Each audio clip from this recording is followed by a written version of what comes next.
Hi. So it's funny, it was hush hush stuff at Amazon until this week. I am so sorry about that phone, everyone. That is partially on me. So I like to start with this slide every time I give a talk because I find it pretty inspirational. Like, if this cat can ride bacon through space, then so can everyone, right? That usually goes better. So yeah. Hi. So I'm Cap. I'm a product design manager at Etsy. Does anybody here not know what Etsy is? Google it. No, it's okay. So Etsy is actually, it was a startup founded in Brooklyn in 2005. We just had our 9th birthday yesterday. And ever since those humble origins, the community has been selling a variety of things, like handmade and craft manufactured products, vintage goods, and supplies for making more stuff. It's kind of a nice circle. Etsy has grown to over 1 million active sellers in 200 countries. And today there are over 20 million items available for purchase on Etsy. And that's growing pretty rapidly. So actually, in 2013, our community sold approximately $1.4 billion worth of goods. It's pretty big. Did not expect that. Actually, I started at Etsy, and it was 2012, and I saw that graph, and I was like, I should not be responsible for anything remotely resembling that graph. We also serve up about 1.4 billion page views a month, which is a lot. And we're also growing as a company. So today, nearly 500, actually 600 people work in our offices in Brooklyn, Hudson, New York, San Francisco, Berlin, Dublin, and a lot of other offices around the world. And I'm going to throw this video on. There's not a lot of sound. There is sound, but it's not very good, so I'm going to narrate this. But this is just to show you what it's kind of like at Etsy. Everybody else always asks about the office. So this was the opening for our brand studio. We created a new part of the office. And so we were just taking video of some of the collateral we've created over the years. So these patches. At Etsy, everybody does what's called boot camping, where you go work with a team that's not yours for about 6 weeks, and at the end you get one of these cool badges. And the idea is to collect them all, and then you know all of Etsy. So make really nice stuff. We had a holiday shop in Soho a couple of years ago for 2 weeks. That was a pop-up shop. That was pretty neat. When you come to Etsy, you have to sign one of those "Howdy, my name is" stickers. We make all sorts of stuff. It's mostly internal. Tatly tats. I have one of those cool tote bags. It's fun to have a brand studio. They just make stuff. And then we get to have it, which is great. Some Etsy folks. Everybody's pretty stoked to work there. Yeah, hold on. It gets real good. There, that's nice. So that's Matt. He's actually the 6th employee at Etsy, so he's been there 9 years. He heads up our values and impact team. And this is where it gets amazing. So my coworker who was taking this video didn't realize that when you turn it, it doesn't change the. Yeah. So anyway, so like I said, we're growing. To give you some perspective, in 2010, we had 2 product designers at Etsy. In 2011, that went up to about 6 people. And at the end of 2012, when I started, we had 12 product designers. We ended last year with 19, and now we're at 25 so far in 2014, which might seem like a lot, but like I said, Etsy's nearly 600 people. So it kind of makes a little bit of sense. Engineering has about 180 or so folks, so this helps keep us balanced out. And as we've been growing, we've been trying to figure out how does a almost 30-person design team think about building for a constantly changing product, working with that many engineers and product managers. And we realized we had to find a common way of working together, of working across all of our teams and across the entire organization. And we never really formalized that process. But I've been thinking about it a lot lately, and I realized that by accident we kind of came up with our own principles of product design. the first of which is, most importantly, be a product designer. Maybe not that kind of product. I actually feel like this guy a lot of the time, managing designers at Etsy. I'm like, what the hell is that? But the key word being product. So at Etsy, our designers are generalists, which means that they do user experience design, visual design, and their own front-end implementation, so they're responsible for the entire stack. And that's awesome and pretty rare, but we expect more than that even. We expect our designers to be a part of the entire product development process from like inception all the way through to like data analysis and iteration. And the way we do that is, so at most companies that I've ever worked at, like the product development cycle looks a lot like this, where you do some upfront stuff in that beginning gray area, then you design a little bit, then you develop some stuff, and then you measure. And this is a really long process. Maybe like 4 or 5 months, and at the end you all get fired because it's been a long time and you're wrong. And the crappy part about this is that design's like a very finite part of this process. I would much prefer something that looks like this, and this is what we try to do at Etsy, where like it's just kind of there the entire time. Because the truth is that design isn't just about like executing. It's about what we build, when we build it, strategically thinking about like what's coming in what order and when we should do things. And most importantly, like why we're doing something. We want to inject design and like user empathy into every part of the product process. So yeah, so how do we encourage that? First of all, we try to get designers involved super early before doing any actual design or engineering work. So when I started at Etsy, I brought with me some stuff from Amazon, for better or worse. And one of those things was to, the beginning of every design process should really be writing stuff. And so we get people to write down problems and tenets for each project they start before they've done any work at all. And this was like something that I wrote down for my very first project at Etsy. I was working on redesigning our item review system. And just like kind of writing down the problems and the tenets, like it was a pretty complicated product, and I shared this with my product manager and engineering partners, and like we actually argued about these for like these for a couple of days, and kind of honed them down and like was like, oh, I don't think this is a real problem, or like I think we should add this tenet, and at the end what we wound up with was like a shared perspective that we all agreed on and could move forward with. And like what's really nice about writing stuff down is this took like, I don't know, 10 minutes for me to jot down and like send around, and it helped raise a lot of disagreement and unalignment before I dedicated any time to work. And it also has the added benefit of like getting everybody together in the design process. All of a sudden everyone's designing together, because that's what this is. Another way we do this is through small teams. So even for big projects, that item reviews project took like in total about 8 months with small shipments in between, but there were only 3 or 4 of us on the project. It was me, 1 engineer, and a PM, and a product marketing person. And what's nice about the small teams is it forces collaboration. So towards the end of the project, things were getting really tight and really fast, and we realized we needed to we had to add a feature like basically overnight. So this is not, I did not draw this. Actually, the engineer I was working with drew this. We sat down at a table, we knew we had to do it, and like we sketched this out in about 5 or 10 minutes. And we literally, it's hard to tell what this is just looking at it, but we shipped exactly this. This was our spec, and we literally built off of that, and about 24 hours later, we shipped the product. Yeah, that's crazy. The other thing we do is ask questions a lot. So are we solving the right problems? Does this product still even make sense to do? So an example of that is we were working on, this is our seller experience currently. Does anybody run a shop on Etsy? Yeah, yes? Awesome. That's awesome. There's always one. Actually, did you know, like, if you live in the United States, you have a 99% chance of living in the same zip code as an Etsy seller? Boom. It's really awkward when no one raises their hand during that. I'm like, come on.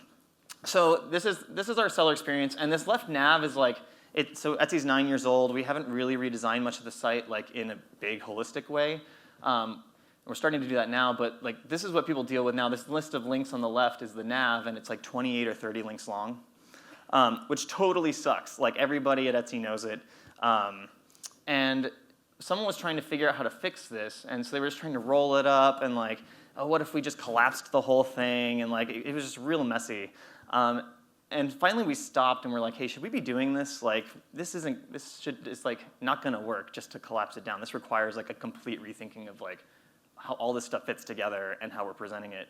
And so we stopped that project and like ditched it until we could like dedicate the time and resources to like really doing the project right, which I think is really hard to do.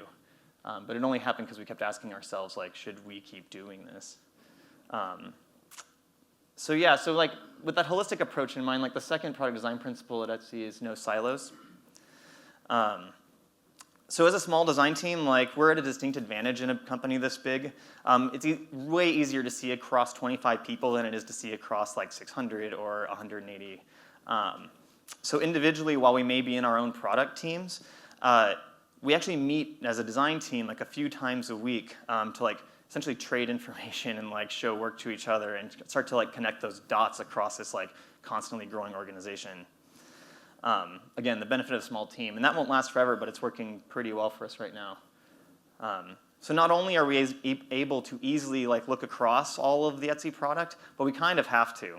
As designers, it's our job to think about the whole product. An example of that, this is a project I worked on. So we, as part of the item reviews project, we wanted to put them into the purchases page. So like, if you purchase something and you came back to look at your receipt, like you should be able to review it from here. That just was how it should be. But the problem is that like this is pretty information dense, and just adding something to it feels pretty bad. Not to mention, it doesn't do a good job of like telling buyers what they need to know, which is like, where the hell's my stuff, and who do I talk to about it?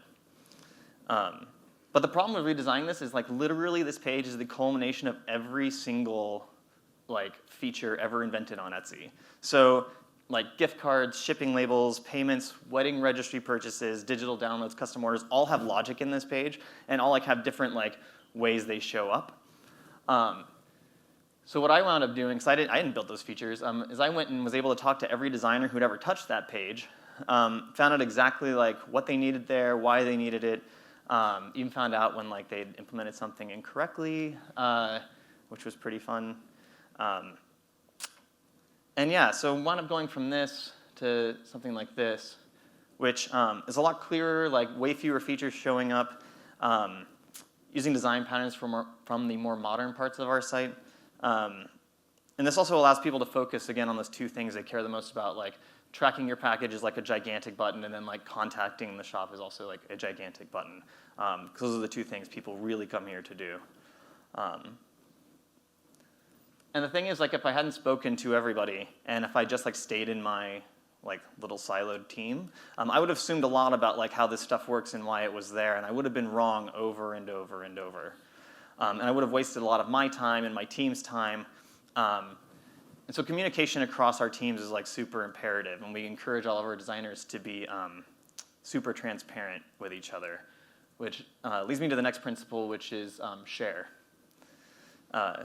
So yeah, that's dangerous. So just like we don't want to silo our projects, we also don't want to silo the design process. And designers at Etsy work in a lot of different ways, whether that's like just sketching. I actually sketched this just for this presentation. That's not real. People do this. I just decided I needed a nice sketch, not one of my chicken scratch sketches. I probably spent like 20 minutes on this, just for you. Whether it's sketching or like Photoshop or Sketch, we even have designers who work primarily in Terminal. They go straight to code and work in Vim, which is nuts, assholes. I'm just jealous. So we don't actually care what your process looks like at Etsy as a designer, like as long as it's transparent, because transparency helps us socialize and cross-pollinate ideas. It creates more serendipity across the projects, and it prevents surprises. Like the worst thing that ever happened, all the pain I've ever felt at any company is because someone got surprised, or like I surprised someone or was surprised myself. It also, like when you're transparent, it like shows that you value each other's feedback. And so we do this in a few ways. So we use Basecamp pretty religiously. Again, this is like problems and tenets. We also, if the feature already exists and we're just improving it, we try to include the feature's strengths, so we hang on to those. Apparently this project had 0 strengths. The existing feature sucked that bad. But we use Basecamp pretty religiously. What's really cool is we put the entire product design team on every single project, so we all get all the updates all the time. And every morning, there's like, the best part of my day is like getting this one single digest email that Basecamp sends that has like everything from the day before. You sit there with your coffee for 30 minutes, roll through that stuff, like dive into things that are interesting, and then like start to connect people together based on what you're looking at. And we do critique in there and like make suggestions, which is pretty nice. A little asynchronous. We also print stuff out. Those 4 people looking at printed designs are all engineers. I was sitting at my desk after we printed this stuff, just working, and one of my designers across the room is like doing this wildly at me. And I look and she goes like this and points at them, and I was like, yes, that's awesome. Yeah, I mean, they could have even been saying it sucks, but I don't know. Whatever, they're looking at it, it's fine. So all this transparency allows designers to move really quickly. So this is actually, one of our designers decided to do an audit of all the emails we send. And we printed them out and decided to see how many designers worth of emails we send. Turns out 2 designers. 2 designers worth of email to buyers. That's way too much email. But all this transparency allows us to move pretty quickly, which is great because at Etsy, like, we have a culture of shipping fast and of breaking things pretty quickly, which leads me to the 4th principle, which is celebrating failure. I asked the internet if I should use this. They said no, and I did it anyway. So, Mad Men, the best. So one of my coworkers, we're just gonna hold that for a second. One of my coworkers is always saying this. She says this all the time, which is perfection is a pursuit. Yeah, sorry, that really hurt that guy. It was not great. That was a great episode, though. No Mad Men fans. Anyway, perfection is a pursuit. So at Etsy, we have a culture of like fast failures in service of longer term wins. And it's our job as designers to embrace that. So like I said, there are basically 2 approaches to like product development. One is a single timeline where like, boom, design, develop, measure, get fired. And the problem with that is like it assumes we're correct. And the problem is that we're not. We're like wrong a lot. The problem is that like you have all of this space where like you didn't validate your idea. So like you're like doing all of this work and like you go off, it just goes off into development, and like you were probably wrong the entire time. You don't know whether you're doing a good or a bad thing. So at Etsy, what we try to do is take that single timeline and break it up into like short, like iterative measurable cycles, evenly weighted like blocks of time, and it gives us the opportunity to sanity check. And the nice thing about that is it allows you to screw up or learn about your ideas and make them better. So one example of that is the listing page. So last year, one of the teams at Etsy decided to redesign like the listing page, which is like our item level page. It's the highest traffic page on Etsy. People get here from like Etsy.com, from Google search, from like ads that we run, ads that sellers run, Facebook, like Pinterest. Like this is the page at Etsy. It had never been redesigned clearly. It had only been added to. So like we even added another add to cart button at the bottom of the page. Double down, that works.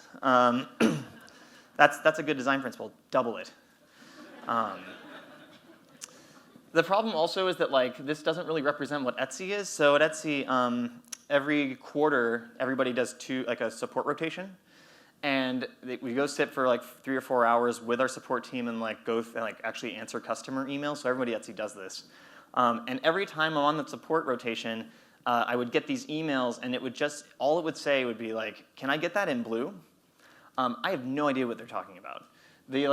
What they had done was come to this page, been like, "Oh, that's really cool. I wonder if it comes in blue." And like instead of realizing that they're buying from a person and they need to hit that like, tiny contact link down there, they went to help, to like all through our help flow to finally get to that form, to finally fill it out, to send me the email that says, "Can I get that in blue?" And I don't even know where they came from. It's a huge bummer. So we decided to maybe redo that. And this is Kim. She is the designer who like led this project. And shortly after, I married her. Thanks, Etsy. Not because of this project, even though it went really well. And she told me it wasn't just about better conversion on the page. It was also about like just telling you what Etsy is. So this is the first pass she did. It took about 6 weeks to get from like starting all the way to like this first. We were shipping this about 6 weeks later. It's a bit better. There's a subtle call out at the top to the shop name. A more dynamic representation you kind of see at the bottom here of like the shop owner. More structured information in like that what we call the buy box, which is in the top right-hand corner. It's like materials and like shipping information. Had never really been present like when you were making the purchasing decision, so we were trying to get that up there. And so it feels a lot better than like this guy. It starts to feel a little bit better. So like I said, it took 4 to 6 weeks. We're kind of refactoring some stuff, setting ourselves up. And so we shipped it, and the result was like total disaster. It actually, like, bounce rates went way up, which, if you're not familiar, like, it means someone hit this page and then left Etsy, like, didn't, like, stay in Etsy, just totally left, and didn't come back, most likely. It actually performed worse than the page that hadn't been touched in, like, 7 years. It also turns out that, like, so we had taken the item description and kind of rolled it up because they can get really long. Turns out that they're really important. They actually, the other problem is there's no max length to our descriptions. It's however big it can get in the database, which is something like 12,000 characters or something. Like, and sellers will fill that space with description information. And it turns out buyers really need to see that. We also found out later that putting shipping information up front turns people off. They want to see that later. I have no idea why. You guys are weird. And so I think, like, normally, if you were in that long development cycle and you shipped this and it failed, like, it would be pretty hard to take. Like, you would feel pretty bad. It'd be a huge bummer. But the secret is, like, we knew that that thing was going to fail. We had actually planned that way. So we knew that, like, we were just kind of setting ourselves, like, a new design baseline to work away from, and still keeping that old control alive so we could, like, make sure we're doing a good thing. So from there, we started shipping really fast, like, iterations. So 2 weeks later, we shipped this, and this is even better, right? There's like a big shop banner at the top with more items from the shop, even more items from the shop on the right-hand side, like really trying to make this a super shoppable, like if you don't see what you want here, there is more stuff view. Even more contact info inside of the description, right? Like making the photo the first thing that you see. So this is like feeling a little bit better, and that performed a little bit better than the old one. And then we shipped this and flipped the page because, yeah, fuck it. Who knows? Had no effect, turns out. And so after we did a bunch of these and we finally wound up with this. This is the final thing that we shipped. And yeah, I mean, it's pretty great. It works out pretty well. This big shop banner at the top with a big identity mark feels really nice and tells you that this is not Etsy selling you something. And like we really worked out what information needed to be in that buy box. Hid shipping policies because people hate that. Told you those descriptions get really long. And then I'm so sorry about this footer. It does not look like this anymore. We felt real bad about that. So this took about 6 months. This was actually the biggest win we've ever had, conversion win we've ever had in Etsy history, which means that sellers are making a lot more money than they were before, which is awesome. So it took about 6 months. If we'd spent just 6 months working on that single like designing that single thing and building that single thing, we would have been totally screwed. So we benefit a lot by doing these like short, iterative, measurable steps. And just to show you, like, here are there's just a few of the iterations we launched. We wound up shipping 21 versions of this in 6 months.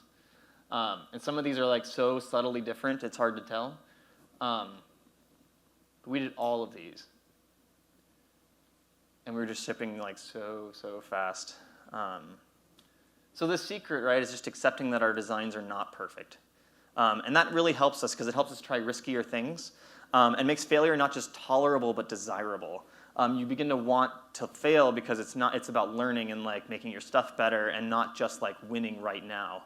And so yeah, in the spirit of total absolute failure, the final product design principle we have at Etsy is that all of these principles are subject to change. Because the truth is that like we grow up like as organizations and as teams. We change, like the teams change, our companies change, like what they need to like stay stable changes. All these things that are working for us right now at 25 people are going to totally break. We're starting to feel some of it now, like from 12 to 25 people in like a year and a half is like pretty nuts.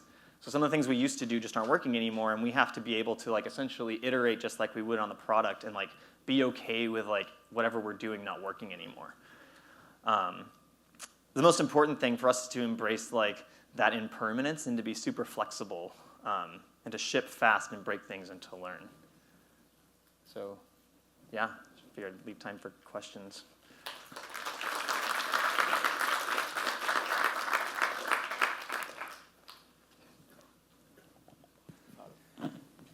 Cool.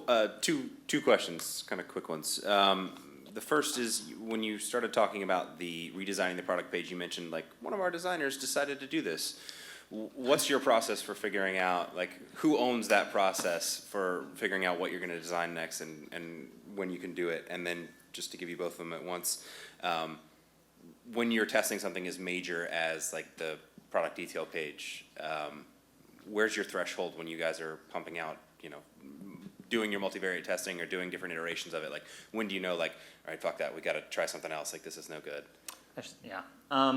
So the first question, so actually the designer had, like, so her team had decided to, like, pursue this. The way we do this at Etsy, we actually changed it in the last year, and we're going to do this for the second time this year. So I'm sure this will be better than the first time. But what we do now is it's very bottoms up, so, like, we, in October, we have this thing called slush from October to December. So our peak times, obviously, are the holidays, right? So we try not to like ship experiments between October and December because don't touch it. It is like, this is the time, do not break it. Our ops guys don't sleep for 3 months. But we, so we use that time actually to kind of like step back and like look back over the last year, and the teams start to plan together what they would like to do in the next year and build business cases around that.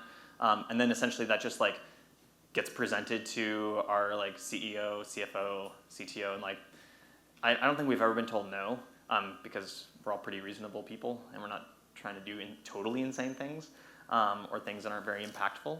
So that's kind of how it works. Like designers and like devs and like the PMs all get together and like just like brainstorm what they'd like to do, narrow focus, and then like make the cases. Yeah.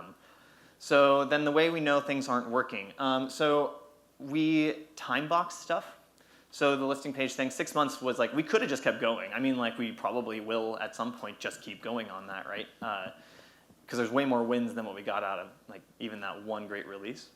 So so it's time boxed. So like we're like, hey, this is going to get done in Q2. And if it doesn't get done in Q2, we kind of have to reevaluate at that point. Like, is this worth like spending a few more months on, or is it worth just like chopping it off and like not doing it in service of whatever was next? So that's really just calls within the team at that point. But yeah, that's kind of how we decide to do that. Tanking numbers isn't really a problem for us. We just shut that down and like start over.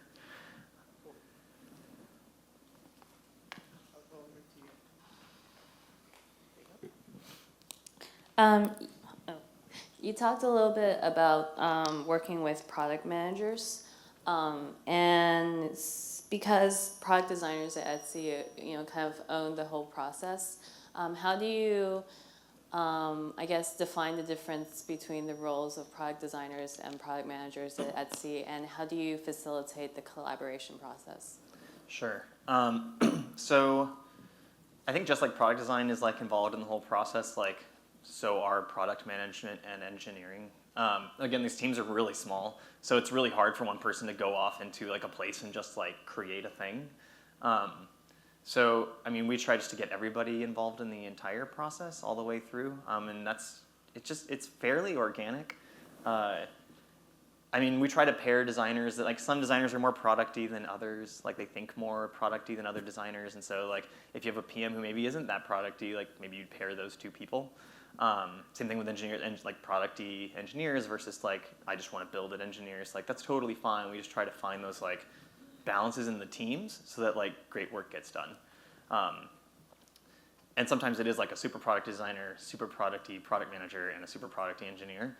And as long as those three people align, you're fine. But if any of them have very strong opinions, like, then it's a little more like, let's work that out. But yeah, I mean, I think it's like, it feels pretty organic. I don't know how we're doing it. It's a total accident. That's not helpful at all. I'm so sorry. Thank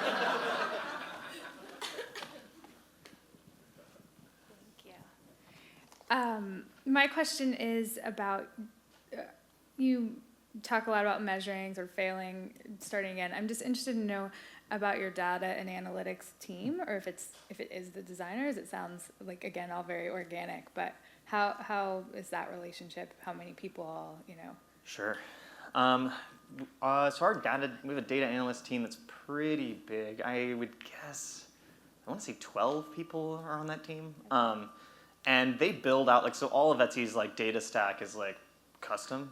So our analytics tools totally custom, the way we measure experiments, we built our own tools for this stuff and are constantly improving them, which is pretty nice because then we can go straight to the source if something's going wrong or if we don't understand why something's happening.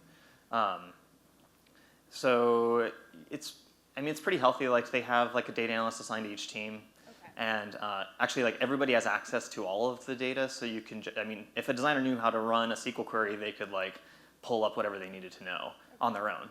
So we all have access to that. But for the deeper trend questions, it's nice just to have that person who is the expert on doing that. Just going hey, in the last year, how many shops with fewer than 10 items sold more than $1,000? It's just you can ask really complicated trend questions and they'll find the answers for you or help you understand. And my last question is about, you said you pretty much have full stack designers. I'm interested to know where you're hiring from and where where people are coming from over their previous jobs. Wherever I can find them. It's funny. I'm going to offend somebody in here. I really don't like Dribbble. I'm going to make some people really happy. That's always what there's you can see people get up and walk out. But what's really nice about it is it's a place you can go to they have a list of every designer in whatever country or state you'd like to look in order of so the default sort is popularity, which whatever. But you can reverse that sort, which is really nice. And so I'm I should not be telling people this is how I do it. But I've recruited most of the designers that are working at Etsy now, and the way I've done is basically going through there, through that exact sort, and not looking at their actual profile, but trying to get through to their website, because I want to see if they wrote their own website, super cool and important, or have a GitHub or something like that where they've been writing code. And then examples of process work, I'm looking for that, which you also don't find on the Dribbles. So that's one way. Another way is just trolling the internet, just looking, not trolling trolling, but the old way of trolling, putzing around the internet, seeing a design, a hashtag for a designer or something, for a design conference like this one, and looking at who's talking about it, and then just trying to peel people out of there. Yeah, it's hard. I think I did the math, and let's see, I did phone screens with 140 designers in the last year, and then from there I want to say 16 or 18 came in for interview loops, and out of that number we hired 14 of those. So there's a huge drop off from the phone screen, but it actually works out pretty well. It's just a big time investment for me more than anything else. Yeah. Hey, what level of fidelity of deliverables do you tend to do when you're working super iteratively? Because I know that if you're trying to get something out really quickly, you don't want to spend all of your time making super high fidelity, unless you are, I guess, coding them yourself or doing the CSS. Yeah, so we are coding them ourselves, which makes the deliverables different, I guess, depending on which designer you're talking to. We've actually gotten a little more high fidelity lately as we've gotten into, we're actually getting more and more into, prototyping for qualitative research, which is a new thing at Etsy since last year. So some of the designers are, starting to try to, get into clickable prototypes faster and things like that. Again, the process really varies. Some people, I know for a fact, some people just go straight to code and that's where they design. There's not there is no wireframe. There's they may sketch something just to get their head around it, but that's it. And other folks will do wireframes or user flows. It just kind of depends. But yeah, I'm not answering these very well. I'm really sorry. It's just it's so varied. Yeah. Whatever it takes, kind of. Hey there. So it sounds like you're talking a lot about collaborative design, and I really embrace that. What have you found has worked best in terms of the balance between collaborative design and preventing that becoming design by committee? So the collaborative design, again, like the small teams really help.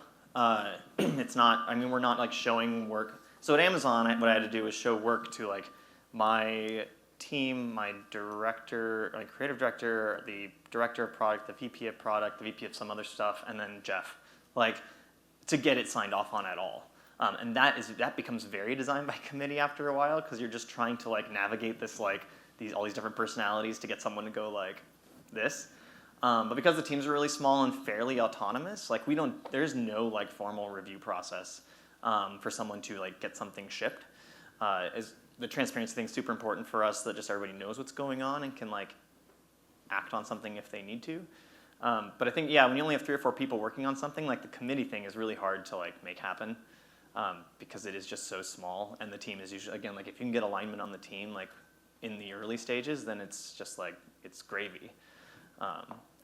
Yeah, design by committee is totally crappy. We try to get away from that as much as possible.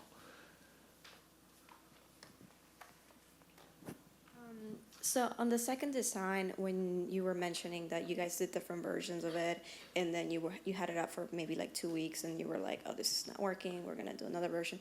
Did you guys gather data based on that one design, or were you guys doing like A/B testing around it? Yeah, so when we shipped the first design, we were actually already working on the second one because we knew we just wanted to like keep going. We had some ideas about what wasn't going to work, and we just wanted to keep moving. But yeah, what we would tend to do would be like, so we had these we named our releases. It was the Henry project. I have this team was very weird. I don't know why it was named Henry. But like, so the first release was Henry, the second one was Enrique, and then Hank, and then Henrietta, and then Henny. And each of those releases were multivariants. So like you'd have like this like base design, new design, and then they would do like 3 or 4 variants of that design, like smaller variants to like figure out what wasn't gonna work. And then they would like basically take all of that data, do a fresh redesign, do this, and then do variants of that design, and then again like 4 or 5 times. So we're running at some points 3 or 4 different variants like simultaneously. It's nice to be at that scale. Like 1.4 billion page views lets you get to like what we call statistical significance really quickly, which means that like you know that it's not just like noise happening. We have a system that will tell us like with confidence this is what's happening, like for sure. And before that, it just says waiting on data, and you just have to wait, and it won't tell you anything, which is nice. Keeps you out of there. So I've always really liked the idea of iterating quickly and, throwing out tests and figuring out, validating the designs that you actually go through. But as a company, as you grow larger and larger, how do you mitigate the risk of, putting out a design and affecting a large enough of a user base where, these people are selling things on your site, right? Mm-hmm. So part of their livelihood depends on that. Yes. How do you mitigate that with the tests that you're putting out to make sure that you're not affecting such a large group of users and affecting their lives? Sure. So there's a couple things. We tend to only run experiments on buyers. So that includes some like sellers, obviously, because sellers are some of our most like avid buyers as well. But we run we bucket percents of people. So I don't remember what the percentages were for the listing page, but because we have so much traffic, it's easy to do lower percentage tests and get somewhere fairly quickly. And we try to learn as quickly as possible so we can know if we're doing a bad thing and like kind of shut it down if we need to. The thing with the sellers, what we're doing is we don't run experiments on sellers, like just on seller tools, like the things they're using to do their job and run their business. We don't experiment on that typically, because we don't like that's someone's business, and like changing someone's workflow really sucks, and then like taking it away because it was just an experiment like really blows. So we don't do that. We have this thing, so we have a feature called Teams on Etsy, which was built originally to allow sellers that were doing similar things to like group themselves. So you'd be like, a seller would start like photographers in Brooklyn and would invite like and try to find like those people and like kind of form a little group. And it was like a support group where you could like help each other out. Hey, this worked for me. Like they were using this as like small mini forums, private like team forums. We finally figured out that we could use that feature to flag someone into a prototype. And it was like we could ship a feature and like say like if you're in this team that we created, you get the feature. And so that's how we ship things to sellers. So we'll be like, we'll start a team and we'll be like, hey, there's this new team that improves like how you purchase shipping labels on Etsy. Join, and we'll tell all the sellers, join this team if you want all the new stuff and and give us feedback on it. And a lot of people will join, and then like they know when they're getting into it what they're getting. And then we can like ask them questions. It's a little more qualitative, right? Like it's like really hard to quantify like what makes someone faster at their job, especially when like there's only 1 million sellers, like 1.4 billion page views. Like, so it's hard to get significance. But this is really helpful. Like it's like that's all we do now is like just ship to these prototype teams and like allow them to like discuss it and tell us this sucks. I would never use this, and then they leave the prototype because then they don't want that feature anymore. Then we're like, oh no, we changed it. Come back. Try to get them back. But yeah, I mean that's how we try to mitigate that. I think we're out of time. So thanks.